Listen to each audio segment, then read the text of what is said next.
Hello my YouTube family, नमस्ते। कैसे हो आप लोग? मैं ठीक हूँ। उम्मीद करती हूँ आप लोग भी अच्छे होंगे।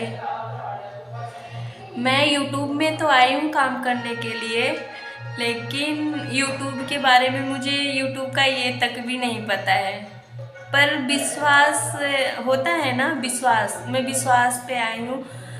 मैं आप लोगों को एक बात बताना चाहती हूँ। मैं ना आज एक हफ्ते से चैनल बना रही थी, डिलीट कर रही थी, बना रही थी, डिलीट कर, फिर मैंने उसमें कुछ वीडियो डाली, फिर मैंने ना उसको डिलीट कर दी। फिर मैंने ना ऐसे ना, आज मैं एक हफ्ते से ऐसा कर रही थी। फिर ना आज मैंने सुबह मम्मी के पास मैंने फ़ोन की, मैंने ना, सब बोलते हैं ना कि एक बच्चे को अपनी माँ से ताकत मिलती है, तो ये बात सच है। वो चीज़ ना आज मैंने ना मतलब आजमाई कि मम्मी के पास जब मैंने फ़ोन की ना, मम्मी का वो आंसू मुझे इतना स्ट्रांग बनाया। मैं बोली नहीं यार, गांव समाज कुछ नहीं देगा, बढ़ोगे तो भी ये सुनाएगा, और आप खुश रहोगे तो भी ये लोग सुनाएंगे, दुखी रहेंगे तो भी सुनाएंगे। जो सुनना है ये तो कम से कम माँ बाप के बारे में सोच के अगर सुनना पड़ रहा है तो कोई बात नहीं। मेरे ना मुझे अपने अपने मम्मी का सपना पूरा करना है, और मेरी मम्मी का सपना है कि उनकी दो दो बेटियां हैं जो उनके पास में हैं, अभी उनकी शादी करनी है। हम चार बहनें हैं, एक भाई है। भाई सबसे छोटा है, मेरी बड़ी बहन है, उनकी शादी हुई, मेरी हुई है। अभी दो लोग हैं, उनकी हुई नहीं है अभी। और मेरे मम्मी पापा के पास कोई सपोर्ट, कोई सहारा नहीं है, उन लोग को कोई सहारा दे सके कि मैं हूँ, आप अपने बच्चियों की शादी करो। वो लोग, मैं एक चीज़ फील की ना कि मजबूरी को शर्म नहीं होता। मैंने ना कितने बार डर डर के वीडियो डिलीट की। मैं बोली सब देखेंगे, मेरे पे तमाम सवाल उठाएंगे, क्योंकि मैंने कुछ दिन तक टिकटॉक पे मैंने वीडियो बनाई थी, तो मुझे बहुत सारे ताने, बहुत सारी बातें ऐसे सुनने की मिली थी जो मैं आप लोगों को नहीं बता सकती क्या क्या सुनने को मिला था।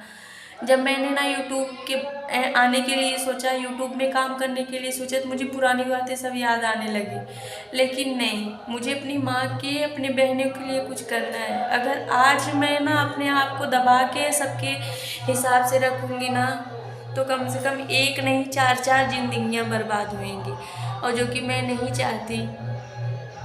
और मेरे मम्मी पापा इतने डिप्रेशन में जा रहे हैं उन लोगों की शादी लेके ना, कि मैं क्या बताऊँ। मैं आपको उन लोगों से भी मिलवाऊँगी, बात कराऊँगी, पर बस मैं इतना कहना चाहती हूँ ना, मजबूरी को शर्म नहीं होती। मैं आप लोग के दम पे आई हूँ यूट्यूब पे अपने बहनों की ज़िंदगी को लेके, और मुझे पूरा विश्वास है कि आप लोग ज़रूर सपोर्ट करोगे, मैं आगे बढ़ के उन लोग की ज़िंदगी संवार सकूँ। मैं ना यूट्यूब में नहीं आती, लेकिन ना मैं बहुत मजबूर हो गई हूँ यूट्यूब में आने के लिए, और मुझे कोई ऑप्शन नहीं है, मुझे आगे पीछे और कोई रास्ता नहीं दिखा कि उन लोग का जैसे कि मैं सपोर्ट कर सकूं। इसलिए मैं यूट्यूब में आई। अब देखती हूँ भगवान का चाहता है। पर मैं ना एक चीज़ ये आजमाना चाहती थी कि कभी मेरे अंदर ये, अगर आज मेरी बहनों के साथ में कुछ हो, तो कम से कम मुझे ये अफसोस ना हो कि मैंने अपने बहनों के लिए कुछ नहीं कर पाई। इसीलिए मैं आई। अब सफल होना न सफल होना भाग्य की बात है, भगवान जाने, पर मैं अपना कोशिश तो कर सकती हूँ। अगर उन लोग की नसीब होगी तो आगे बढ़ूँगी, उनकी मदद करूँगी, और अगर नहीं होगी तो फिर मैं उसमें क्या कर सकती हूँ। पर मैं कोशिश तो कर सकती हूँ ना। कभी मुझे ना घुट घुट के मैं मर नहीं सकती ना, कि मैंने अपने बहनों के लिए अगर चाहिए होती यूट्यूब में जाती, शायद कि मैं आगे बढ़ के उन लोग का सपोर्ट करती।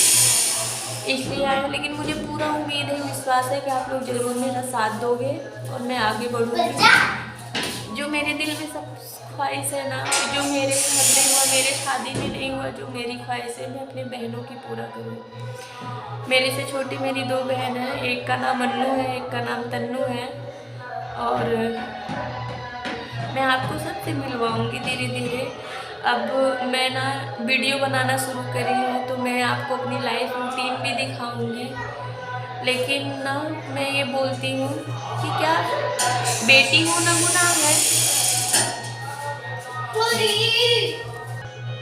बस मैं ये बोलना चाहती हूँ कि लड़की होना गुनाह है या लड़की पैदा करना गुनाह है।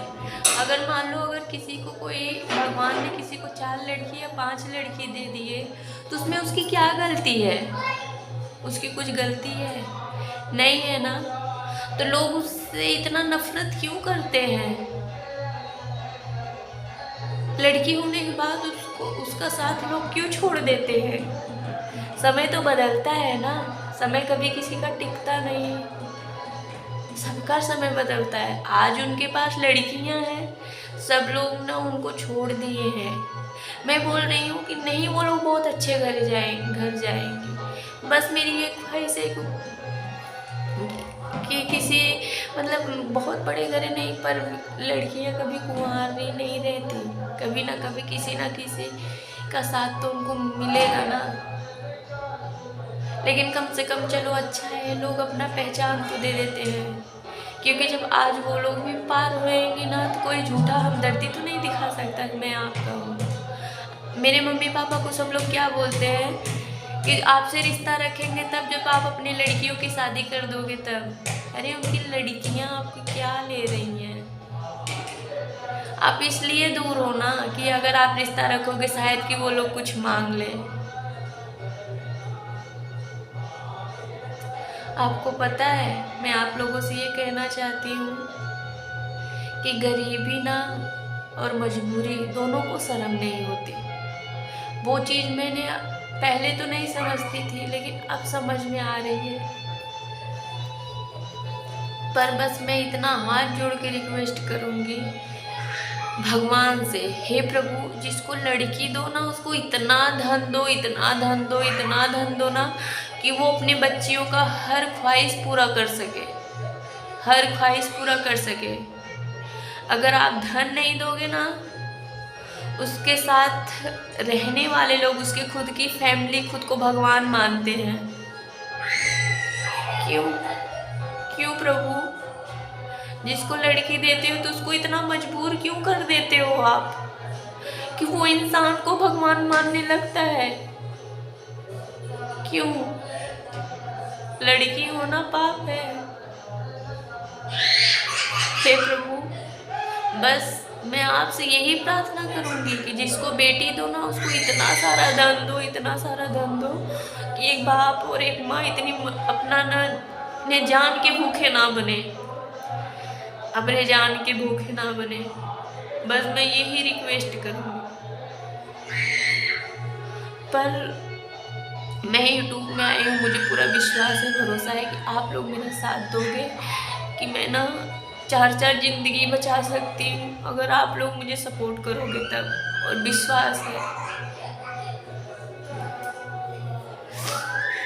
एक भाई था मेरा, मम्मी पापा की कंडीशन बिल्कुल ठीक नहीं थी, मैंने उसको यहाँ लेके आई अपने पास में, अपने ससुराल। तो मैंने यही सोची कि इसको लाऊंगी, ये पढ़ लिख के कम से कम उन लोग की गरीबी समझेगा ना। तो भी मेरी फैमिली वाले ने ना इतना वो करे कि मैं ऐसे लग रहा है जैसे मैं कहीं प्रधानमंत्री की बहू हूँ, उसको ले जाके तुरंत कहीं वो कर दूंगी। चारों तरफ टैग लग गया, कोमल ले गई, कोमल ले गई। अरे यार मैं भी इंसान हूँ, उनके पास कोई सहारा नहीं है तो क्या बेटी शादी हो जाती है तो माँ बाप का रिश्ता खत्म, मोह माया खत्म हो जाता है? नहीं होता। शरीर दूर रहता है लेकिन दिल और मन हमेशा माँ बाप के पास में रहता है, क्योंकि हर समय उसको कुदेरता है कि उसके माँ बाप ने उसको कैसे पाले थे। मैंने उसको ले आई यहाँ की, वो पढ़ेगा लिखेगा अच्छे से, कहीं लग जाएगा तो मम्मी पापा का सपोर्ट करेगा। लेकिन मैंने वो छोटा था, मैंने उसको, मेरी शादी को 8 साल हो गए तो उसको ले आए यहाँ, मुझे शायद कि 6 साल हो गए यहाँ लाए। तो यहाँ आया वो ना, मैं सोची पढ़ लिख लेगा, लेकिन यहाँ आया ना तो वो बिल्कुल पढ़ने में इंटरेस्ट नहीं रखता। वो मतलब ना सोचता जैसे मैं खा पी के ऐस में हूँ, ऐसे मेरे माँ बाप हैं। अब इतना भी छोटा नहीं है, समझना चाहिए ना उसको, लेकिन बिल्कुल पढ़ने में मन नहीं लगाता। मैंने ना उसकी पढ़ाई देख के ना बहुत टेंशन होता है, मैं क्या करूँ उसको अगर वहाँ छोड़ देती हूँ बहुत लंबी कहानी है। अब मैं आप लोगों से जुड़ी हूँ तो मैं अपने दिल की हर बात आप लोगों से शेयर करूँगी। Thank you, thank you, thank you. मैं आप लोगों से हाथ जोड़ के विनती करती हूँ कि आप लोग मुझे सपोर्ट करो कि मैं अपनी बहनों को अच्छी ज़िंदगी दे सकूँ। Thank you. प्लीज़ मेरे चैनल को सब्सक्राइब कीजिए, लाइक कीजिए, हमें सपोर्ट करो प्लीज़। मेरी दीदी भैया बहन भाई जितने भी हो, मैं सबसे हाथ जोड़ के रिक्वेस्ट करती हूँ, मुझे सपोर्ट करो। अब मैं यूट्यूब में आई हूँ तो मैं अपने लाइफ के बारे में हर चीज़ बताऊँगी, अपने माँ बाप से, अपने बहन भाई सबसे मिलवाऊँगी आप लोगों के।